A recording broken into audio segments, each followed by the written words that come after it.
Bonjour. Avec la période de Noël, comme tous les ans, revient le célèbre marronnier des crèches.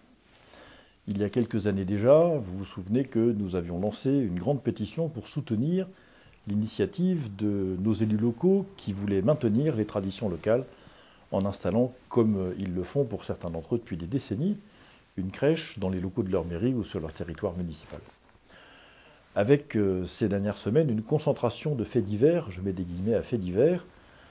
à laquelle nous assistons, eh bien, c'est une fois de plus l'héritage qui nous vient de la culture juive et de la culture chrétienne et de ses spiritualités, la présence de cet héritage dans nos paysages, dans nos traditions, qui est remise en cause. Avec la décision du Conseil d'État sur la croix de Ploërmel, maintenant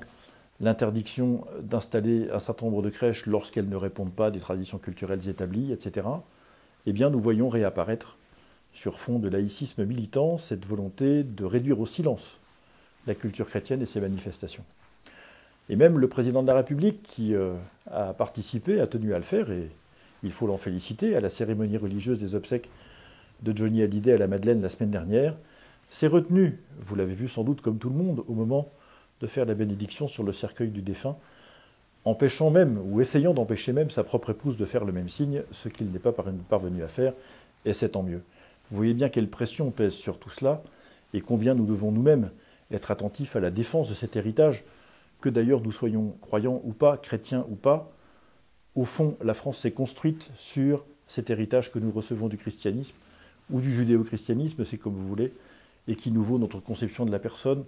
notre mode de vie, la façon dont nous envisageons la société conjugale, l'éducation des enfants, la liberté de travailler, d'élire domicile là où on veut,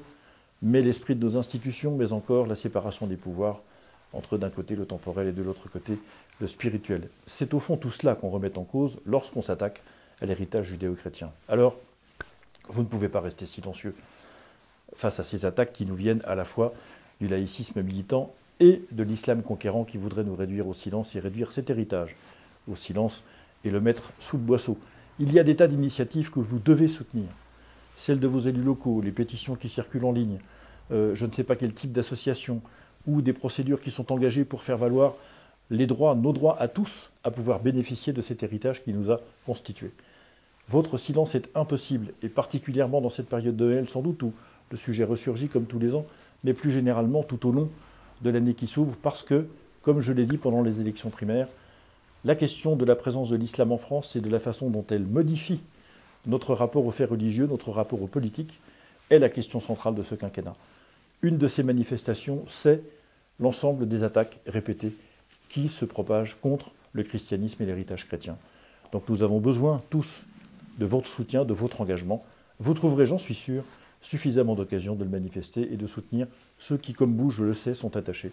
à la défense et à la promotion de cet héritage. Je vous remercie de votre attention et vous donne rendez-vous vendredi prochain.